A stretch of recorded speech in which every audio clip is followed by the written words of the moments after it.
Okay, great. All right, let me begin and formally open up the hearing.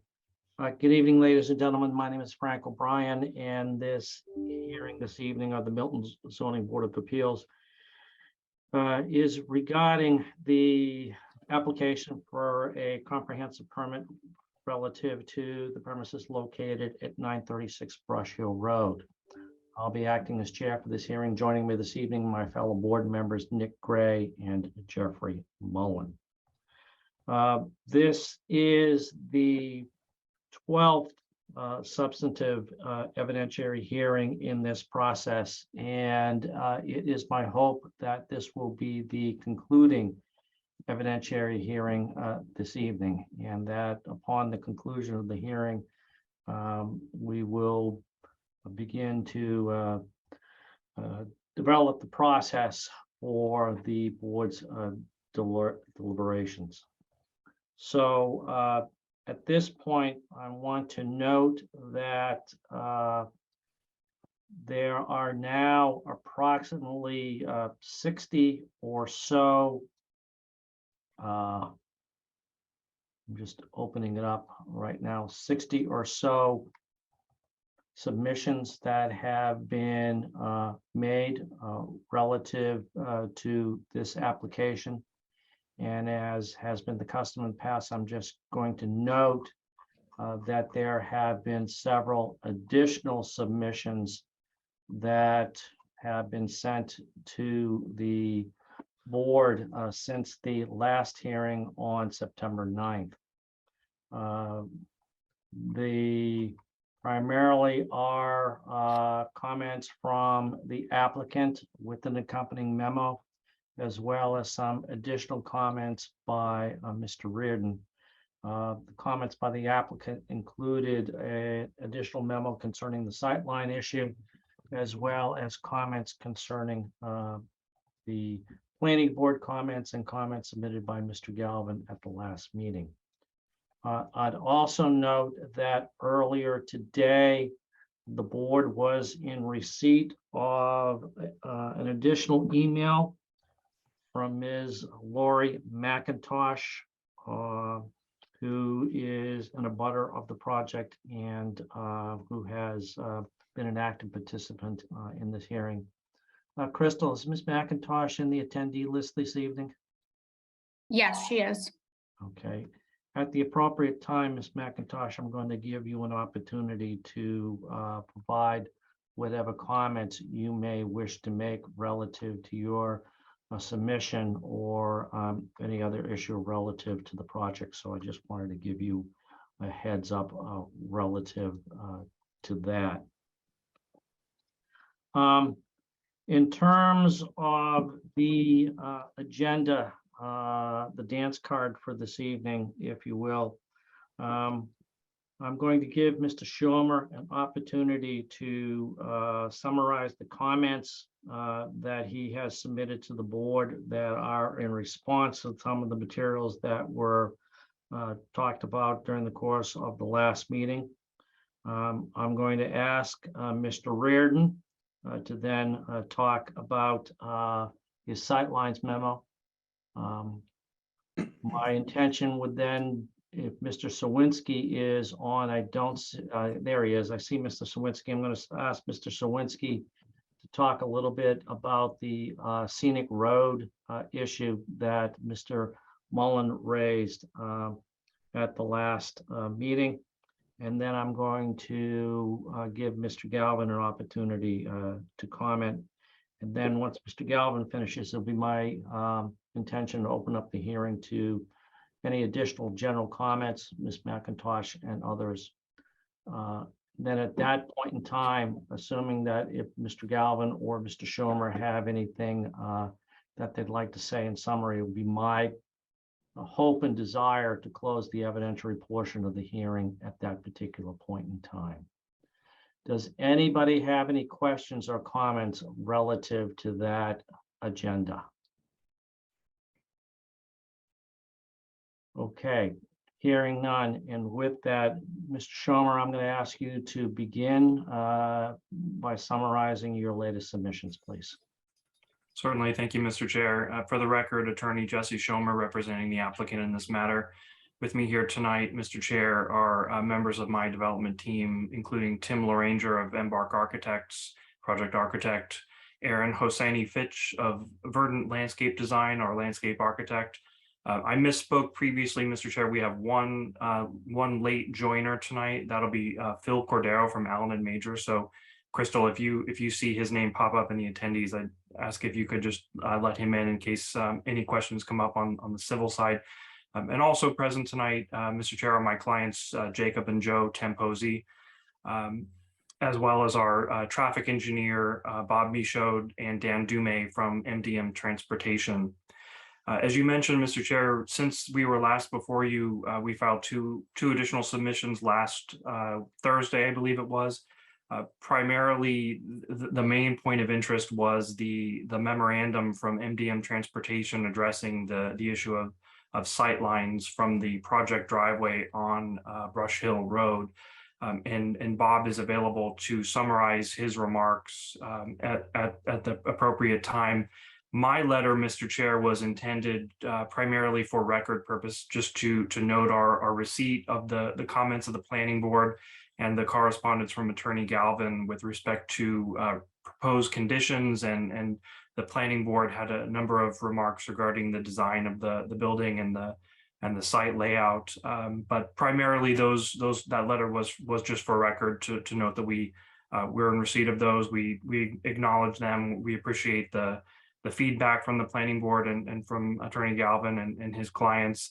But unless you'd like me to go into anything in particular on that, I just leave it as written. One additional point to note, Mr. Chair, we have been in touch with Attorney Galvin and his clients with respect to some mitigation efforts. Those are not finalized yet, but we do have an active and open dialogue back and forth with him and his clients, and are hopeful that we'll reach an arrangement with them. But I won't speak for Attorney Galvin. I'll let him speak for himself and for his clients. But I did want to let you know that that is something that is going on in the background, and we're doing our best to work through those issues with him. With that, Mr. Chair, if I may, I would like to go to Mr. Michaud to go through his memo. I believe that was the primary issue from the last hearing. And I just note, I don't see Mr. Reardon on the line tonight, but perhaps he's joining us later. But I understand that he's been in touch with Mr. Michaud and is satisfied with the resolution of that issue. But I'll pause there. So if you have any questions for me, Mr. Chair. I do, relative to the discussions that you are engaged in with Attorney Galvin, but I think at this point in time, what I'd like to do is move to the sightline issue with Mr. Michaud available, and go in that direction, if you don't mind. Okay. Absolutely. Thank you. Well, thank you, Mr. Chair, board members. Bob Michaud with MDM Transportation Consultants. I'm going to do a share screen that will highlight some updates to the sightline issue that we discussed at last hearing. This is information that we've submitted to your peer review consultant, and we've had a conversation with Mr. Reardon about this, and I believe, as Attorney Schomer has pointed out, that there are no remaining issues as it relates to sightlines. The premise of sightline here is that we want to make sure that we're at least meeting the minimum required standards based on the measured 85th percentile speeds. And the most important criteria to keep in mind is what's known as stopping sight distance, which is the ability for an approaching vehicle to be able to see a vehicle in the travel way, perceive and stop, come to a complete stop before striking that vehicle. And we are pleased to say that the alignment of the roadway, Brush Hill Road, and the grading of the road is such that we have in excess of 400 feet in either direction. So vehicles that are approaching the driveway from either north or south can see a vehicle in the travel way for distances in excess of 400 feet, where the minimum required distances are only between 250 and 275 feet. So we've clearly shown that we far exceed those minimum safety-based criteria. The second point is the intersection sight distance criteria, right? This is the criteria that would apply to a vehicle that's approaching Brush Hill Road, and they need to be able to get into a stop position so that they can see an oncoming vehicle and make an appropriate selection of a gap in traffic before proceeding, and to do so in a way that does not unduly influence the way that traffic occurs or is traveling on that main street. And when I say unduly influence, what that means is that you don't want to create a situation where a vehicle pulling from the driveway would result in an approaching vehicle having to slow by more than 10 miles an hour, right? That's essentially what that standard means. At a minimum, that ISD has to at least match the stopping sight distance, the safety-based criteria, not the ideal or what we'd call the convenience-based standard of having someone have to slow down a little bit. And so we've gone through an exercise under which we've actually looked at the town's own bylaw requirements, street bylaw requirements for offset from the travel way, which is specifically cited in your guidance to be 10 feet from the travel way, right? And let's see. If we apply those exact standards to this project, and we have a vehicle that pulls up to a stopped position where the driver's eye position is 10 feet from the travel way, which is in conformance with your guidance, we can demonstrate, and it's shown on this plan and profile, that we can achieve looking to the left, right, for vehicles traveling northbound, 285 feet of clear sight line to an oncoming vehicle, right, where the minimum required is 275. The stopping sight distance is 275 feet. So we meet the safety-based standard under that example. I want to stress that, and certainly looking to the right, we have well in excess of 500 feet. Actually, I'm sorry, 430 feet of ISD looking in that direction, where we only need 250. So in both regards, we clearly meet the safety-based standard. There was a question as it relates to where a driver would most likely be at a stop position. And there are a number of examples along Brush Hill Road. In fact, most driveways and many of the intersecting public ways to Brush Hill Road require that a vehicle approaching the road stop and then so-called creep forward to a point where they can see beyond obstructions like stone walls, like fences, trees, landscaped areas, etc. And there are many examples of where that exists.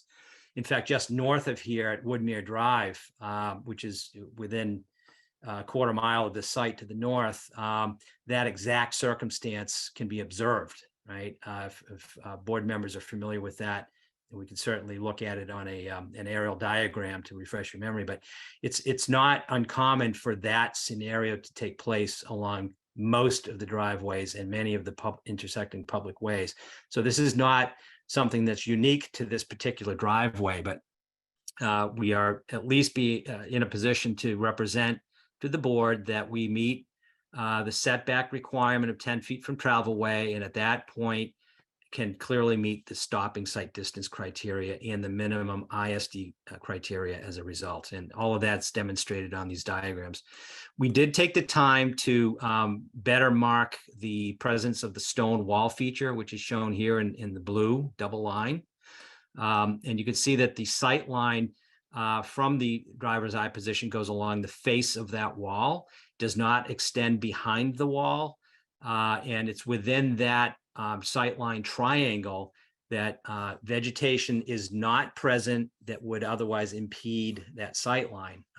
One of the discussion points we had last hearing was whether or not tree trimming, vegetation clearing, or things of that nature would be necessary, and how that might relate to the scenic road bylaw and the requirements of that bylaw.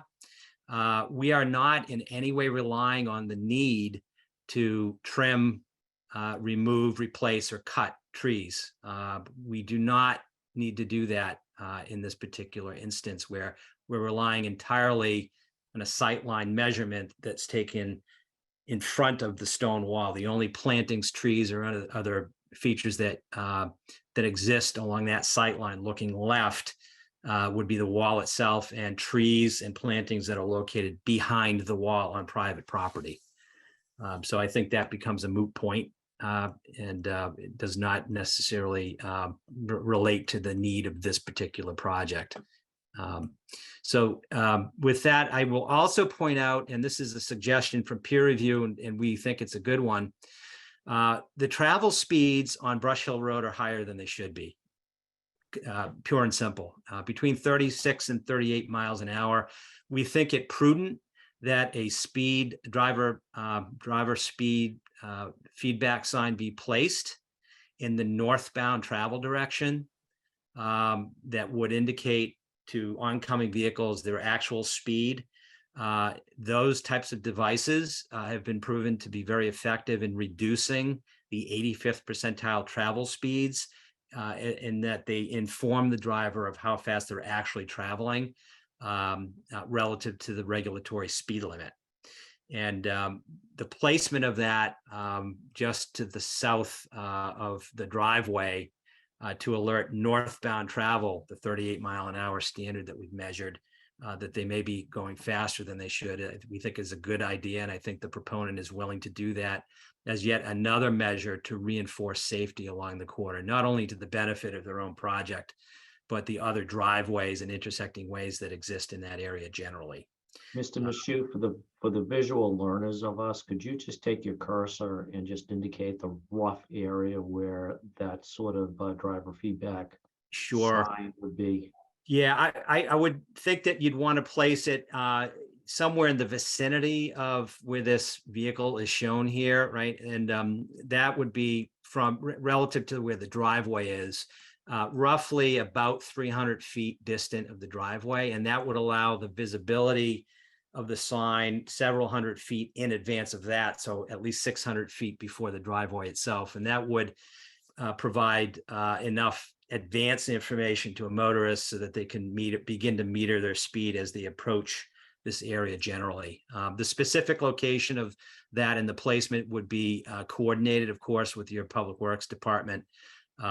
Placed within the public way, would most likely be a solar powered array. So they're fairly common these days, frankly, in the Commonwealth, fairly easy to implement and maintain.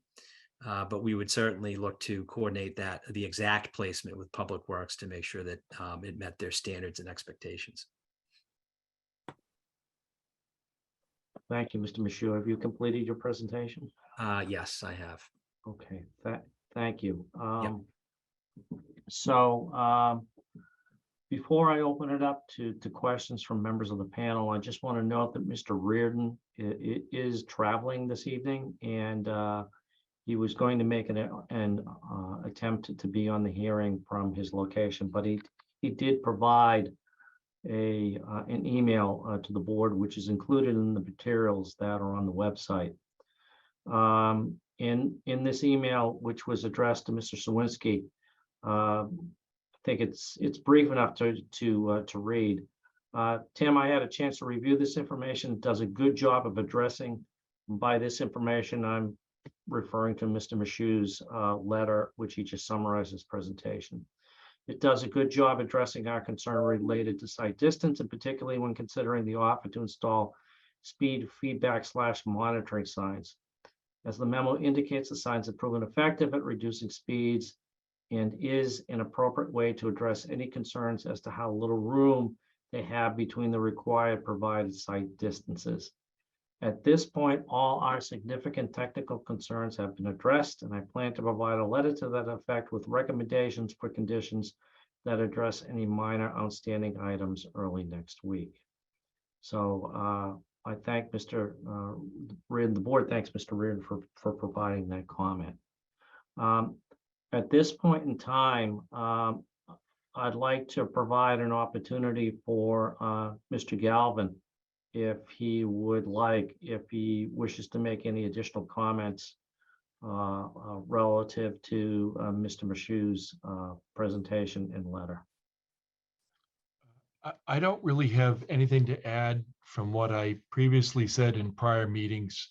We always took the view that the site distance should be measured at the 14.5 feet, and there wasn't site distance. But I would like to confirm for you that we've had some direct discussions with the developer and council, and although we don't have any agreement, we're continuing, and we intend to continue to work with them to see if there are any other concerns that they can address, and hopefully we'll come to some conclusion. We're not prepared to do that right now. All right, well, let me at this point, and I apologize to my fellow board members because I did a rope-a-dope. I should have asked Mr. Gray or Mr. Mullen if they had any questions for Mr. Mashu or would like to make any comments on this issue. Interested in what the speed limit is on Brush Hill Road now and how that compares to the speed that you reported. Right. Let me confirm that. I believe it's a 30-mile-an-hour speed limit here, but let me just confirm. Yeah, I believe it's 30 miles an hour in that area, sir. And that the effect of a speed feedback sign based on studies that Federal Highway has published would indicate that there's about a 4-mile-an-hour reduction in the 85th percentile speed following the placement of that type of equipment. And so the 38-mile-an-hour 85th percentile speed, we would expect to come much more in line with the regulatory limits. And that's all public information that's readily available through studies that Federal Highway is done and that we've discussed with Mr. Reardon. Would you recommend lowering the speed limit on Brush Hill Road? The special speed regulations are issued by Mass DOT.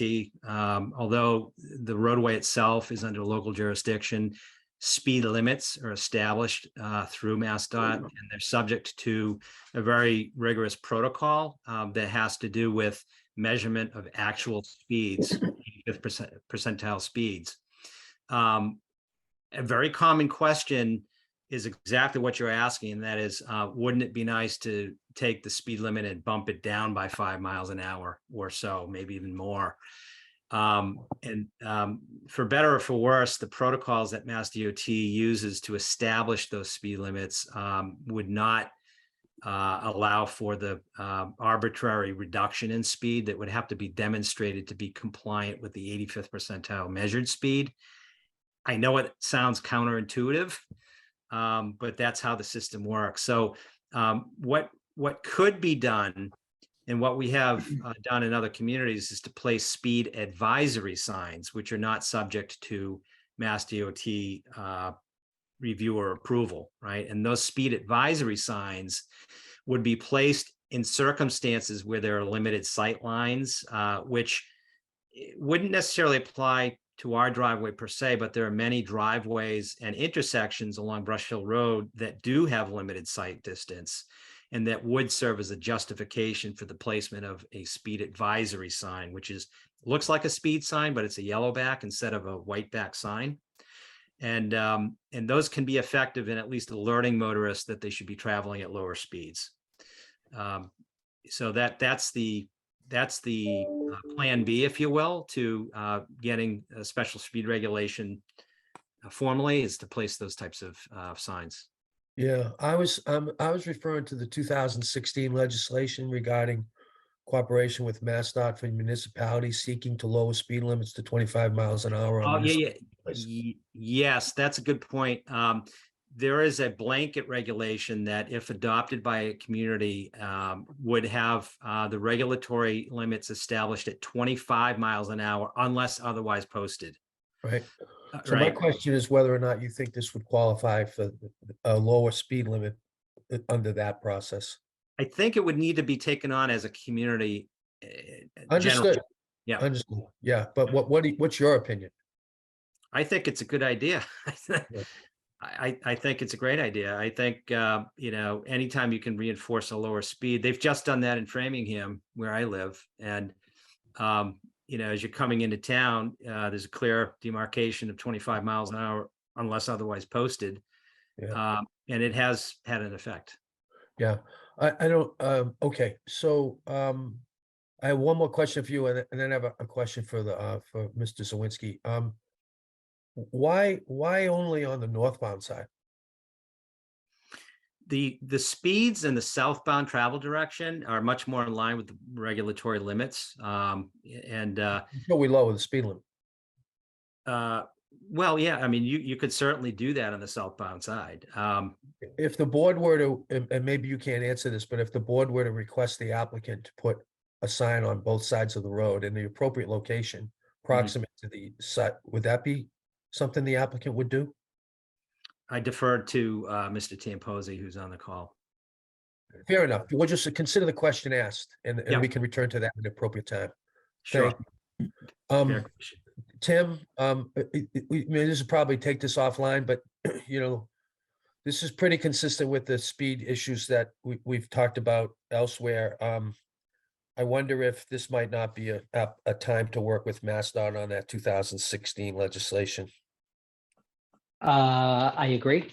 And I'll check in with Chase Berkeley and the town administrator to see if we have had any conversations about that. But I think it's a fine idea and I think it's something worth pursuing. So we'll definitely follow up on that. Yeah, I don't know what the volumes are on Brush Hill, but it's kind of a reasonably defined regional roadway that's, I think we could probably make the point that it's thickly settled because it needs to be. But it might really be a good test case to work through with the district, We'll And if you definitely look do- into that. Yeah, okay, all right, enough. We're having another meeting. Okay.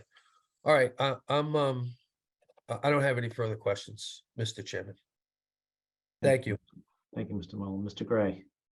Thank you very much. Would you mind putting back up the intersection site distance chart? Please?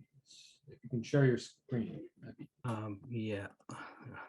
So 2 weeks ago or so, I spent quite some time making a site visit on my bicycle. And I rode back and forth, up and down the road, trying to visualize, tie in what you put on your chart with what, at least a layman's view of what the actual conditions are. And I stood at the end of the driveway, looked north and south, and took a bunch of photographs, which I have on my screen. And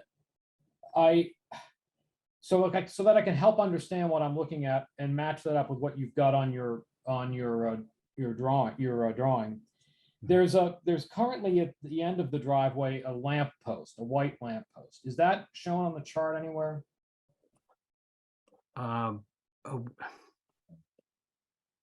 A white lamp post, a The single white light. lamp post, yep, and a fire hydrant, and down a little bit farther, there's a telephone pole in front of the beginning of that stone wall. Yeah, so let me zoom in.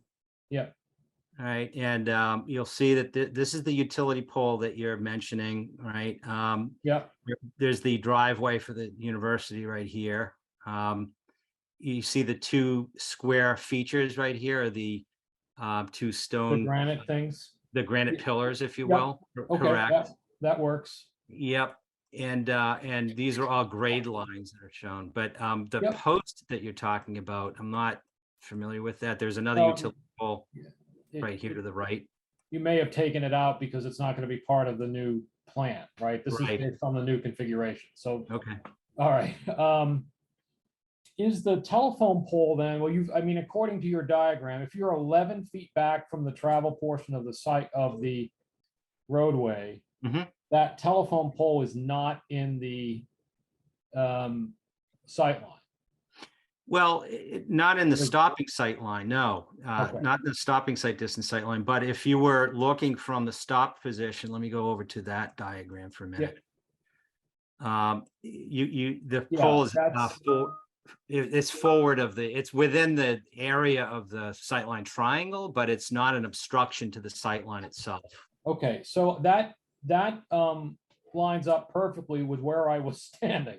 Because that sight line, which I'm looking at right now, travels I'm looking straight down to where I'm pointing at the screen. Pat, a lot of good that does to anybody else.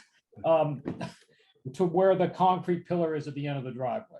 Okay, and and in that photograph, I can plainly see there's a car approaching. It's from the vision of that driveway, it's between the pole and the granite pillar. So you can't, once the granite pillar you get to the granite pillar, you can't see anything further around the corner from that position, at least not as it's currently configured, because of the vegetation and stuff behind the granite pillar. That's what I'm seeing. So, all right, so you're saying then that, and Mr. Reardon is comfortable with that basically you've met the requirements, and in fact, as far as the intersection site distances, you've pretty well far exceeded that. Is that That's correct? correct. That's correct. Yeah. All right, that's all I have. Thank you very much. All right. All right. Mr. Shermer, do you have anything else that you have to say at this particular point in time relative to the site distance issue? No, Mr. Chair, I think that concludes our testimony on that subject. All right. So this evening, both Mr. Galvin and Mr. Schumer indicated that there have been discussions between their clients relative to this. And I'm pleased to hear that, and I'm sure that members of the board are pleased to hear that as well. And I hearken back to a law school professor of mine who opined constantly that a good settlement is better than a good trial any day. And so I'm pleased to hear that. My question to both of you gentlemen is, I made no bones about it at the beginning of this hearing that this was the 12th evidentiary hearing, and I'm not interested, and I believe that the board is not interested, though the board members can obviously opine for themselves, not interested in continuing evidentiary hearings ad infinitum. Having said that, it sounds like at least there is the possibility of some areas of agreement could potentially be reached. So the question I have for you gentlemen is, would keeping the evidentiary portion of this hearing open be in the best interest of those discussions? Or are you not in favor of keeping the hearing open? I'm thinking of providing the maximum amount of flexibility on the part of the board to the applicant and the representative of the butter concerning these discussions. So gentlemen, I pose that question to you. Speaking just for the applicant, Mr. Chair, my view is that there would be no benefit to keeping the public hearing open for that purpose. I think Attorney Galvin and I and his clients and mine still have a fair amount of work to do to iron out the details of what the mitigation efforts will be, and just as those details are developed, that's something that will happen farther down the road when we're closer to the point of actually moving towards pulling building permits for this project. My suggestion would be, and I believe that this is typical with how it's been handled by this board and other panels of the board in recent 40B projects, is to require copies of the final construction drawings to be filed with the board. Obviously, they'll have to be filed with the building inspector, and any modifications that are made to those plans will be subject to the board's review. My assessment at this point is that those kind of, if there are changes to the plans that come out of the discussions that Attorney Galvin and I are having, those will be minor changes in the big picture of what the board is reviewing. They're obviously important changes, but nothing that would rise to the level, I think, of requiring a subsequent hearing or approval of those. So that's my view, Mr. Chair. I don't think that it would be beneficial to keep the hearing open any further. And I would just request that we'd be permitted to work out those details privately as the board continues to deliberate and move forward with its process. Fair enough. Mr. Galvin? We don't intend to submit any more information, so I understand that may result in the board closing the hearing. I do think there's a way, should we reach consensus, to have those incorporated, and I think Mr. Schomer has indicated one of them. And obviously, I don't want the hearing to be over, but my clients don't like the project, but we understand we've reached the stage that we reached, and I understand if the board closed the hearing. Fair enough. Mr. Gray, Mr. Mullen, do you have any questions or comments on that particular issue? No questions. Okay, No questions. all right. At this point, thank you, Mr. Schomer. Thank you, Mr. Galvin. I think that we will proceed as I articulated at the beginning of the hearing. Before moving on to that point, however, I'd like to give Mr. Sawinski an opportunity. At the last meeting, an issue concerning that was raised by Mr. Mullen concerning the designation of Brush Hill Road as a scenic road and what that implies relative to a provision in the general laws concerning tree trimming and whatnot was raised. Understanding that Mr. Mashu has indicated that there is no intention or a need, if you will, for such activities to be engaged in. At least that's their position at this point in time. Mr. Sawinski, Mr. Mullen, just wondering if there's any additional need for further information to be developed on that scenic road issue. I don't Mr. think so. Mullen, maybe you first. I don't think so. Okay. All right. Mr. Chair, the one thing that I will say, and I had a conversation with Chase Berkeley of the Department of Public Works this afternoon. DPW is in charge of tree trimming and maintenance of street trees on all of the townways throughout Milton. They routinely do trimming of trees and vegetation to maintain sightlines on all of our townways, and that the level of trimming that they typically do is kind of minimal enough to not trigger scenic road regulations based on the definitions that are in the planning board regs. So, as it relates to kind of off-site work, that's something that DPW, routinely engages in throughout the town to maintain, the safety of our roadways. Okay. Thank you, Mr. Sawinski.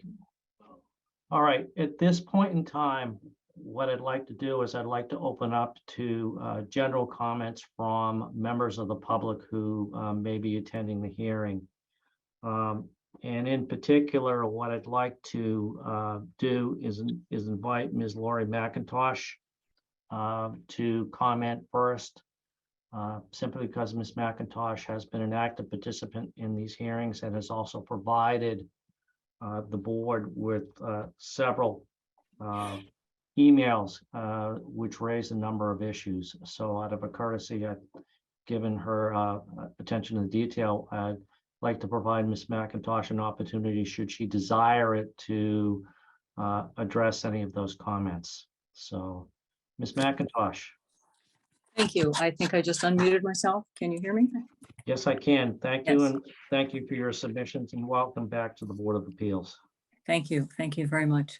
I sent an email. Well, first of all, I don't mean to correct you, but I'm not an exact abutter, but I am the president of the Cushing Road Neighborhood Association. And so as a road, we are closest to this project, other than those actual abutters on Brush Hill Road. As my family reminds me, Miss McIntosh, I am often wrong, so I'm not. Anyway, thank you.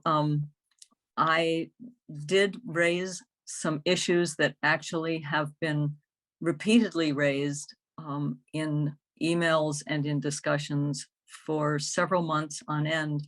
And we on Cushing Road, closest to this project, still feel that they have not been properly addressed. And so just to quickly go through these, traffic is one major concern. We calculated and looked up back in the spring, I believe it was, that the number of units are going to bring an additional 200 trips per day. And as our road is the closest road to grocery store, liquor store, bank, post office, Boston, Dedham, Route 1 and beyond, 200 trips a day is an additional car every 2 minutes. There are 14 children on our street, about to be 15 in a few months. And this is a major concern. Of course, we're all still discussing the sight lines, so we'll leave it at that. The building style is something that we are also concerned about. It needs to be in character with the neighborhood, and in character means white, colonial, blending in with the other large single-family homes. There are many large facades in the town of Milton that could be viewed and taken as an example, so that this structure does not look like a condo complex, because right now that's exactly what it looks like. The landscaping, again, we've discussed this before. Trees need to be mature, and I realize that the plans that have been submitted don't show exactly where every tree and bush is going to be, but we strongly urge there to be a line of bushes in front of the 5 parking places that are in front of the building, so that those cars are not visible from the road. Exterior lighting is something that has not really been addressed until the last meeting, where I think all that was mentioned was that the lights wouldn't shine into the neighbors' houses, but the exterior lighting needs to be thought out much more in depth than that. We requested, once again, quite a few meetings ago, that the exterior lighting be dark sky compliant, and we haven't heard anything about that. So that's a major concern. And then what about during construction? Where are the trucks going to come and go from? Brush Hill Road's a scenic way and a no truck zone. Our street, Cushing Road, is a no truck zone. So I don't recall hearing any kind of conversation about that. We don't want trucks trucking up and down in front of our homes for a year with noise and mud and trash and everything, etc. And finally, visitors parking is another thing that has not been addressed. People are going to have people over. Where are they going to park? We on Cushing Road do not want that to be on our street at all. So there's much more detail about these issues in past emails that I've sent, but these are the things that we really feel we're nearing the end of this process, and we don't have explanations or solutions for these. And in some cases, they've barely been addressed. So thank you very much for listening to our concerns. Thank you, Ms. McIntosh, and thank you for continuing to press your concerns. We appreciate it as a board. We appreciate your participation in the process.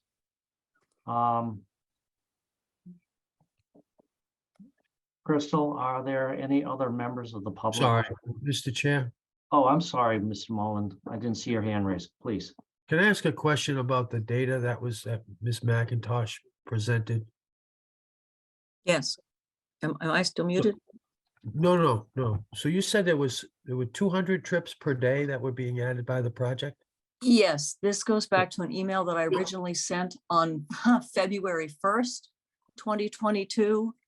And at the bottom of that email are the links to the pages of the dot.gov/policy, chapter 1, et cetera, et cetera.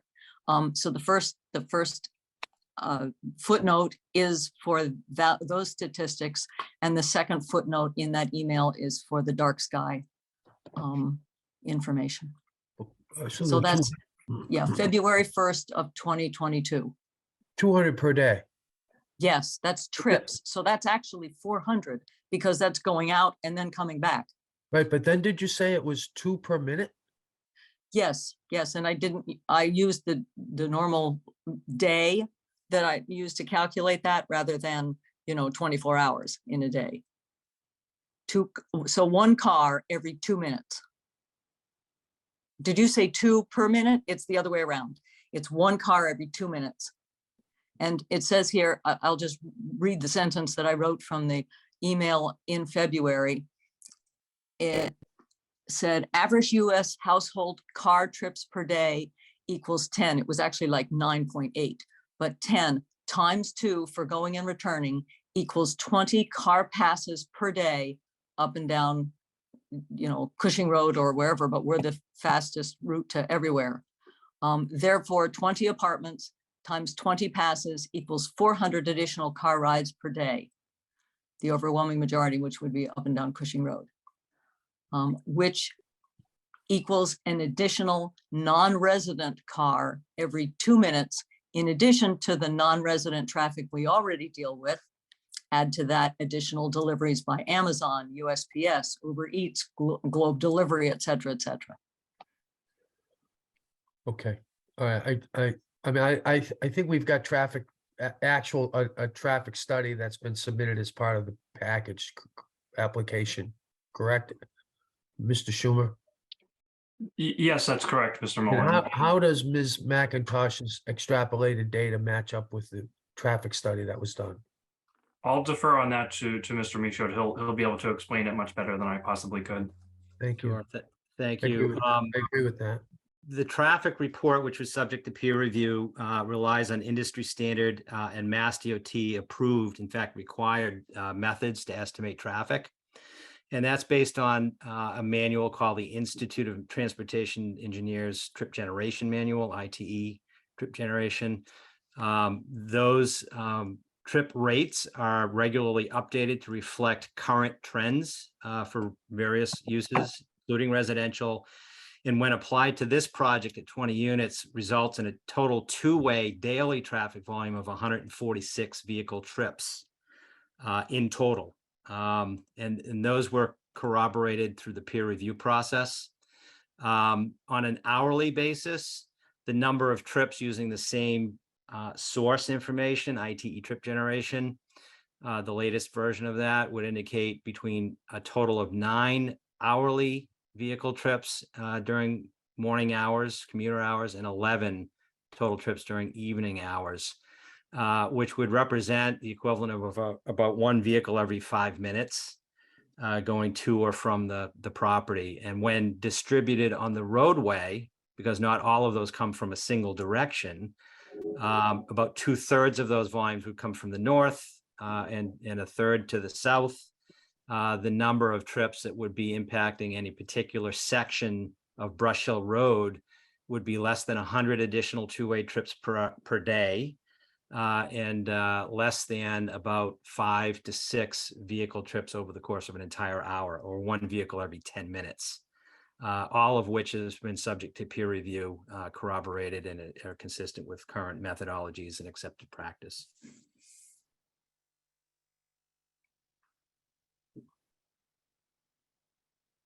Thank you.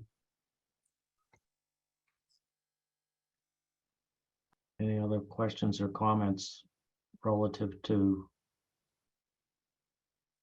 that issue?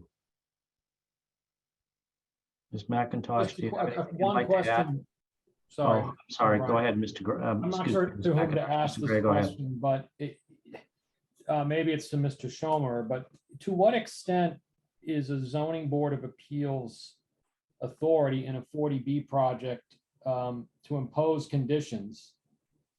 To what extent does it allow us to dictate to the developer the style and architecture of the building?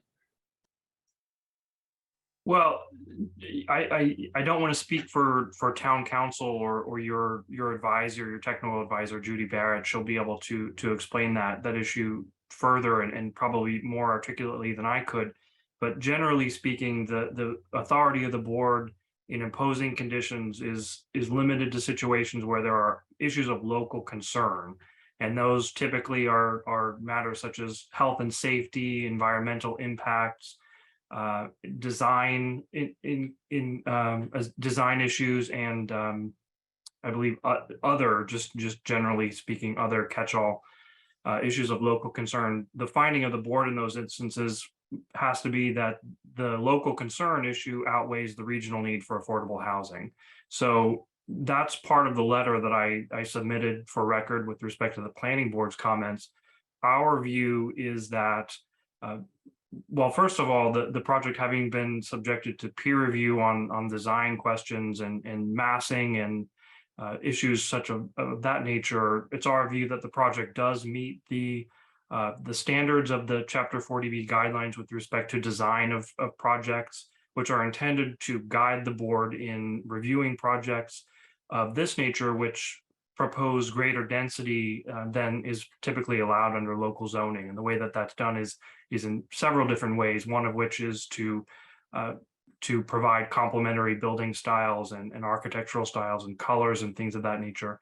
In our view, the color and the style, we recognize similar comments from Ms. McIntosh and the planning board.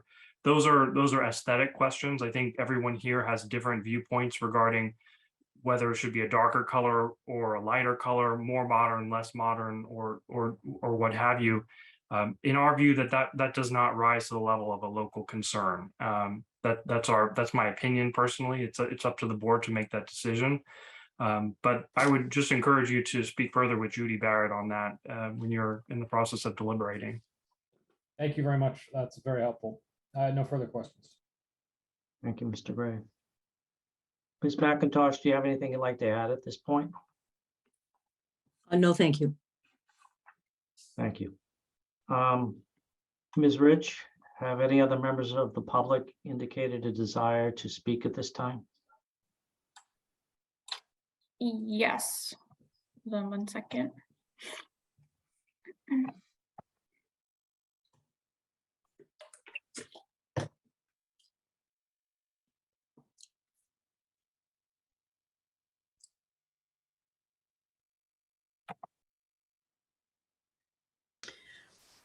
Yeah, hi.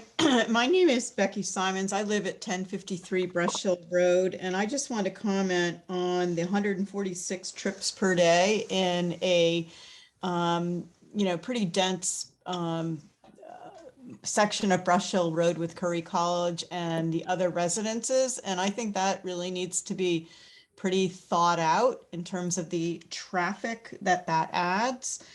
And I also think the density of the number of people potentially living on less than half an acre at 936 Brush Hill Road is hugely concerning, with no, really green space for them to use. And we've talked about this in other hearings, but it's still kind of like what Lori McIntosh mentioned, is still a concern that doesn't seem to get addressed.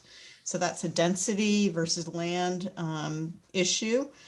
And I can vouch for the speed limit going north and south. I live in the section of Brush Hill Road between Walcott and Milton Street, and frequently in the past walked my dog daily. And the traffic goes well over the speed limit. And I think the idea of putting some kind of speed indicators would be really helpful. But it's the traffic coming from Milton Street up Brush Hill Road is, and both ways, but particularly that way, is really, really concerning. Thank you. Thank Ms. Simmons. Any questions for Ms. Simmons by members of the board? All right. Seeing none.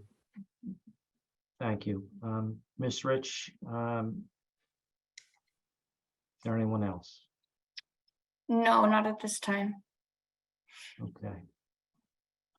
All right, I want to thank Ms. Simmons and other members of the public for their continued presence and attention to these hearings. At this point in time, what I'd like to do is I'd like to give both Mr. Schomer and Mr. Galvin a minute or two or three, what have you, to kind of sum up, if you so desire. Yes, thank you, Mr. Chair. I'll keep my remarks very brief and just thank the board members for their time and attention throughout this hearing, which has now lasted the better part of this year. Thank you also to Mr. Zawinski, the fire chief, all the town department heads, town engineer Fernandez for their time and review of this project, as well as the board's peer review consultants. I think and also to not to forget Mr. Galvin and his clients and members of the public as well. I think the feedback from all of those sources has contributed to what the project is today. It's made it better. And I think it's going to be a good project for the neighborhood, for the town, and bring some affordable housing to this part of Milton.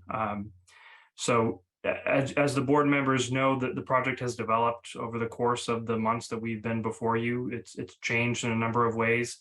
And as I said, I think it's improved in a number of ways, and it will continue to be refined as we move forward towards the process of obtaining building permits. And we believe that the project is appropriate for the neighborhood. It's been mitigated appropriately based on the changes that have been made through the course of the hearing. And we look forward to observing the board's deliberations regarding the project with respect to the ultimate decision and the conditions that you opt to impose upon the project to ensure that it meets your requirements, it meets local concerns, and appropriately balances that need for mitigation of local concerns with the need for affordable housing. So with that, Mr. Chair, I'll let Mr. Galvin speak and just thank you again for your time on behalf of my clients and the entire development team. Mr. Galvin. Thank you. I also want to thank the members of the board for your questions and thank the applicant for actually making some changes, because I think this project has come quite a distance from what it was originally submitted.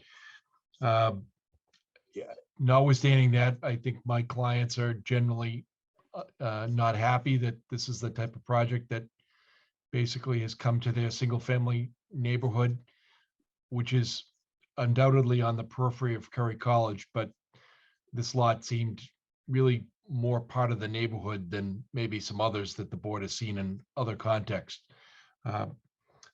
The project, when it was initially started, had some real significant impacts, particularly on the Burnett property, also on the Newman property. And I think I've beaten it to a pulp, so I won't say it more. I think we have some concerns about the traffic exiting the site, particularly traffic that has to look, to the left as it's exiting.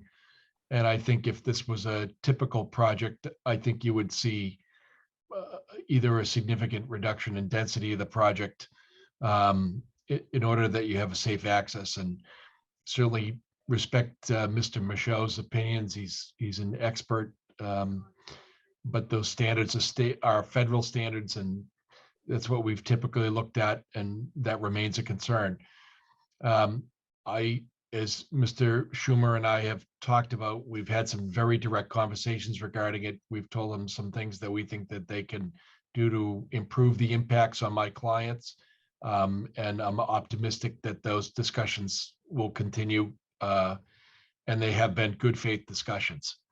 And I think should that result in something different, I think that there's a mechanism by which those could be integrated into this project, and that also would result in an improvement. And lastly, I appreciate everybody that's come out, particularly the fire chief came out with one of the lieutenants, because we are concerned about not only our safety and the safety of the people that would respond to the site, but also, believe it or not, the people that might live there. And they did spend some extra time with us out there explaining how a fire would be attacked in the event that something like that would happen. And in any event, I don't want to say anymore. I think the board has heard all the evidence, and we trust the board will do the best it can with this and protect the interests of the neighborhood as best you deem fit. And we've submitted proposed conditions that I'll remind you that I had submitted the last time, and hopefully in your deliberations you'll consider those. Thank you. Thank you, Mr. Galvin. At this point in time, I'm going to take prerogative as a bit of the chair and not to continue or strike a self-congratulatory note, but I'd like to note that as I mentioned at the beginning of this, that this, by my count, is the 12th or so substantive hearing relative to this project. As Mr. Schomer's noted, it's taken the better part of a year. That does not count the several extensions which were put in place at the beginning of the year because of the press of business. I'd also note that the record on this hearing is voluminous. There are approximately 60 separate submissions, just under 60 separate submissions. However, a number of those submissions are encompass several different subsets of information and plans. There has been at least one major revision of the project and innumerable other revisions of various aspects of that. So I think it's fair to say that all parties have approached this in a very professional manner, and that's appreciated by the board. I'd like to thank Attorney Schomer and Attorney Galvin for their expertise and their professionalism before the board.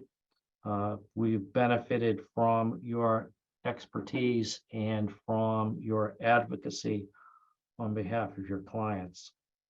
I'd also like to thank our peer reviewers, Sean Reardon, Cliff Bomer. This is a volunteer board, and we benefit each and every day from the expertise provided by our peer reviewers, as we do benefit also from the expertise provided by Mr. Sawinski, the fire chief, Chase Berkeley, and the staff at the DPW. We're also much appreciative of the elected town officials who have weighed in on this, the select board, the planning board in particular. And finally, last but not least, I would like to thank my my two fellow board members, Mr. Gray and Mr. Mullen, for putting up with me as their chair during the course of this, and their patience and attention to detail is very much appreciated. So at this point in time, before I seek to move to close the evidentiary portion of this hearing, I'd like to open it up to Mr. Gray and Mr. Mullen if they'd like to make any comments at this particular point in time. It does not appear. Mr. Mullen. I'd like to get Reardon's last letter on the record. Okay. It's unfortunate that he's not here and that we don't have that letter, but I wonder if it would be a burden to keep the hearing open so that we can have that letter, because that's the letter that addresses the issues that were addressed in the last meeting. And perhaps he could address some of the issues, or to the extent that he hasn't, that came up tonight. I don't know. I don't want to hold things up, but if that letter comes in after you close the hearing, I don't think it's part of the record. Maybe it is. If I may, Mr. Chair, just to make a suggestion Yeah. on that point, because a similar issue came up recently with our 16 Amore Road project, where I believe it was a letter, not from Mr. Reardon, but from one of the town department heads. What we did in that case, and we'd certainly be agreeable to it here, was to agree that the hearing vote to close pending receipt of Mr. Reardon's letter, and we would have no objection to that whatsoever.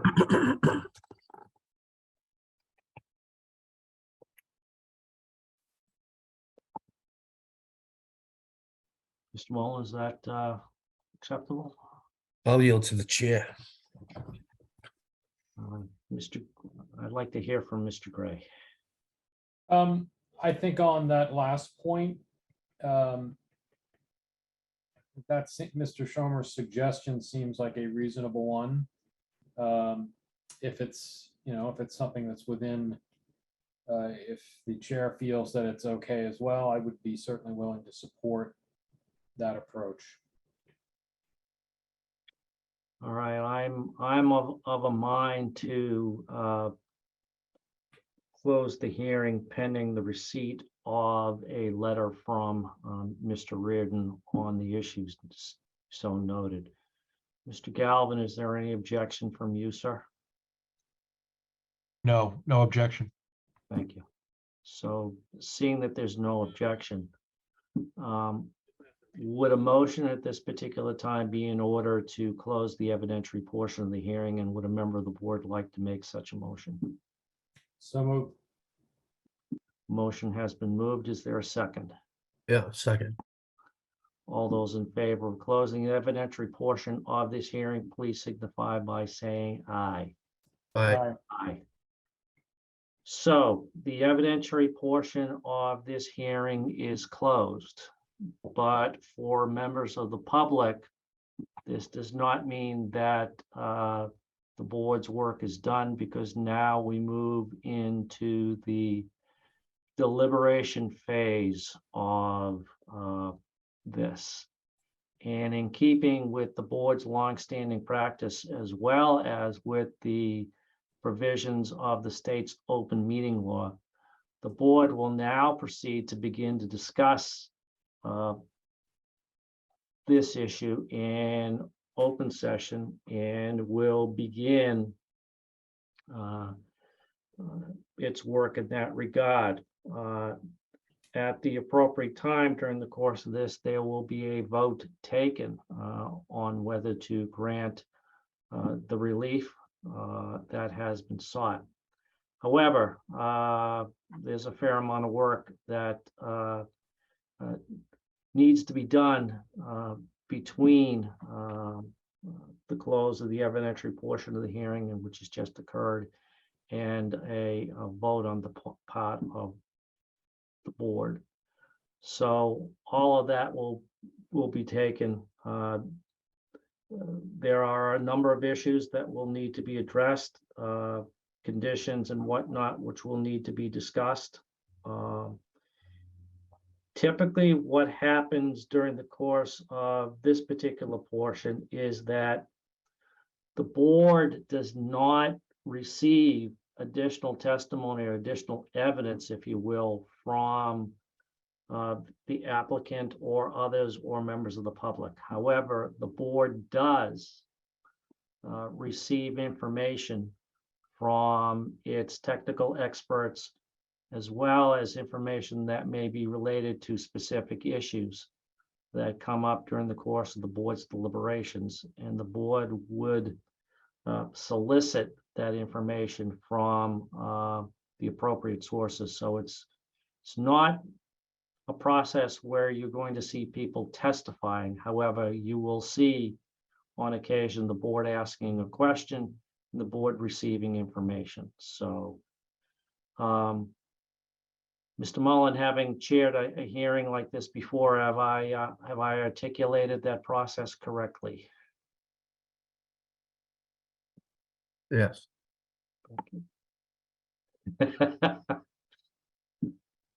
Thank you. I've passed the exam with the teacher. So, Mr. Gray, anything you'd like to add at this point? Nothing at this time. All right, at this point in time, what is the pleasure of the board in terms of proceeding this evening? Is it the board's pleasure to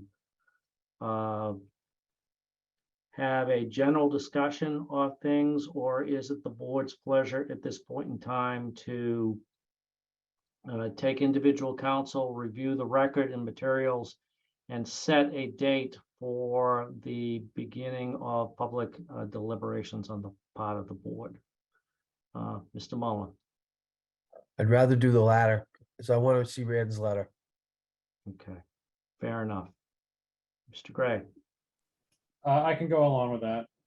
All right. All right, my suggestion, Mr. Schumer, Mr. Galvin, the 3-week time frame has kind of worked out well from a scheduling point of view. Do either of you have any objections to continuing to adhere to that? No objections from me, Mr. O'Brien. The board has 40 days from the close of the hearing to render its decision, and from this point on, we're primarily spectators. So I would say it's entirely up to the board members and your schedule.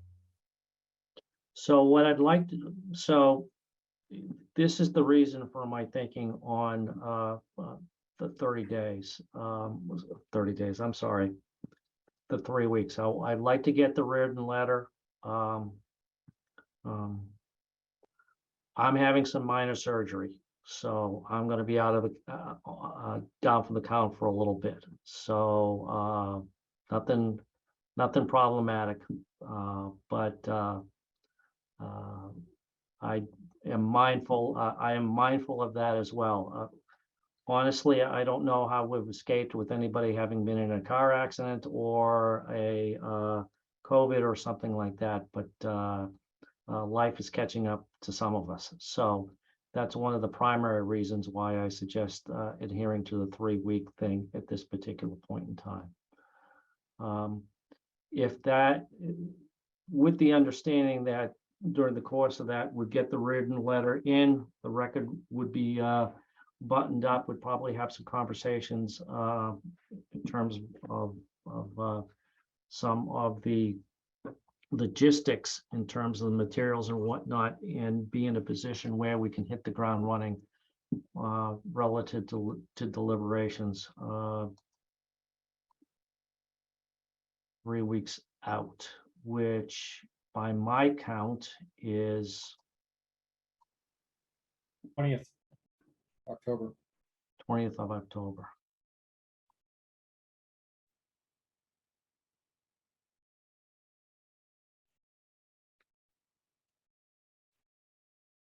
All right. Ms. Rich, how does that work from a scheduling point of view? Zoom world wise and everything else. The 20th should work fine. Okay. Then without objection, the 20th it should be. So, are there any concerns on the part of the board that may leave us short in terms of any of the deliberations? No, I think that's, I think meeting on the 20th is fine. Given the 40-day time limit to produce a decision, we may not want to wait 3 weeks after that for the next session. I agree. Frank, I'm not sure I can meet on the 20th. I got a meeting at 5 o'clock that I think could be a while.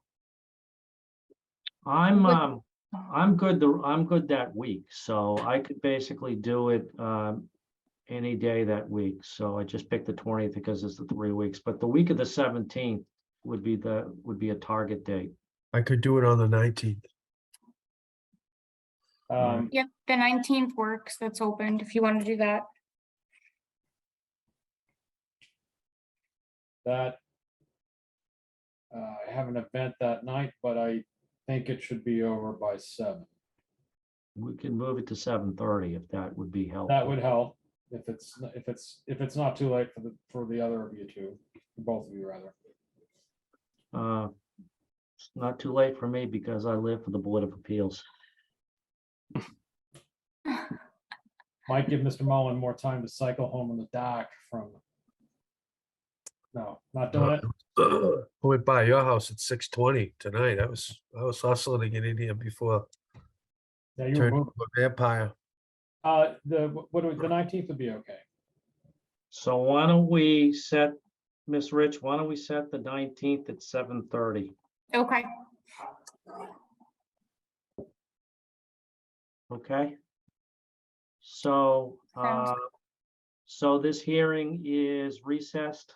Mr. O'Brien, I yes. could do 7 o'clock. The thing I'm looking at will be over before 5 o'clock, so that's fine. I could Oh, do okay, 7 then. if that's easier for the board, 7 o'clock on the 19th is fine.